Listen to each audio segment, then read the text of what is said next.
Mario, longtime listener from California. I was listening to the episode of Jericho's podcast where he interviewed Hulk Hogan. In part 2, they discussed Hulk's heel turn in WCW, and Hulk stated that he originally wanted to turn in the months following his loss to the Ultimate Warrior at WrestleMania 6, but Vince McMahon would not allow it. Given some of the things Hogan has claimed over the years, auditioning for Metallica comes to mind, I question this claim, but for the sake of argument, let's say that it's true. Would a Hogan heel run in early 90s WWE have worked?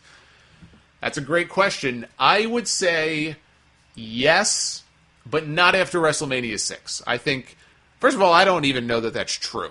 I had always heard Hogan say that he knew Warrior was a flash in the pan and it wasn't going to work out.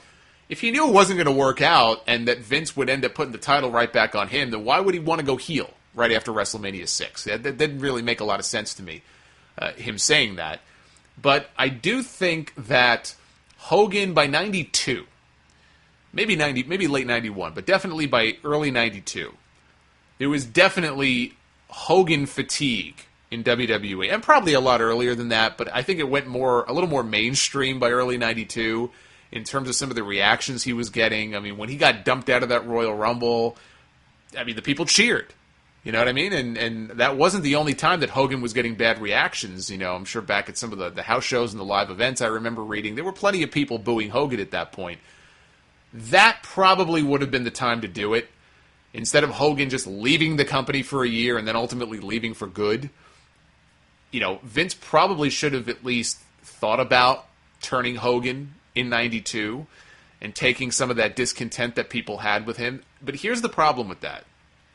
You could turn Hogan, okay, and maybe it works. Maybe Hogan gets over as the nastiest villain that WWE has ever seen. He stabbed the fans in the back. Maybe it would have worked. It would not have worked as well as it did in WCW because it was a different time. It was an older audience. You wouldn't have WWF fans back in 1992 had Hogan turned heel, for example, throwing garbage and debris at the ring. You're just not going to have that. The audience was different. The audience was a lot younger, I think. It was families. It was more family entertainment. So the Hogan heel turn in WCW was probably a lot better than it would have been, I think, in WWE at that time. But the other consideration that you have to make here is, okay, you turn Hogan heel, right? Well, who's the top babyface then? You got to have some babyfaces that are strong enough for Hogan to feud with. You had the Macho Man, who they put the belt on at WrestleMania 8, and he was still a big name. Could you have built around Savage as the top babyface? I guess you could have. I'm sure that's what they would have done. But you got to have more than just Savage, though. And Bret Hart, you know, it wasn't until the end of 92 they put the belt on Bret more as like a desperation move to get away from, the steroid bodies and everything else. So Bret really wasn't being pushed at that level at that point. Maybe they could have rushed it and pushed him a lot quicker.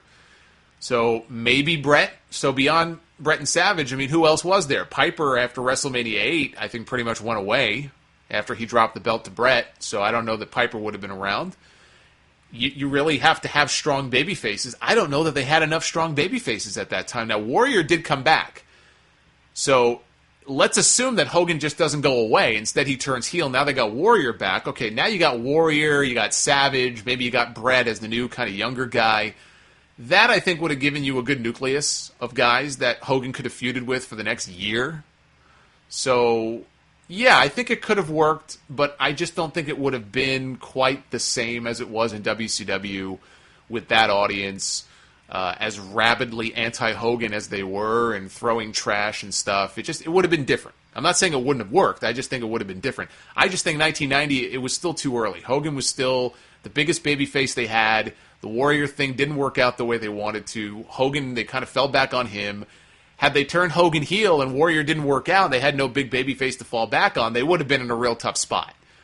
You have to take stock of who your other babyfaces are before you take your biggest one and turn him. And you can even compare that to John Cena now. If they turn John Cena heel tomorrow, you look at the babyface side, who do they have? I guess Randy Orton, when he comes back, will probably be a babyface. They got Daniel Bryan back. They're giving the big push to Roman Reigns. They've got Dean Ambrose if they haven't killed him yet. So they have some guys. They could turn Cena heel tomorrow, and they've got some big... And Bryan may be the biggest of the bunch just because I'm guessing he probably sells a lot of merchandise. Not as much as Cena, but of that group probably sells more than any of them. And I think he's the closest thing to being the guy since John Cena became the guy. I really felt like in some ways that SummerSlam match a few years ago could have been a passing of the torch, and it wasn't. So yeah, I mean, it's kind of the same thing. Turn the guy. If you've got other guys that you can rely on. In 1990, I just don't think that would have been right. 2 years later, yeah, I think that would have been the time to do it.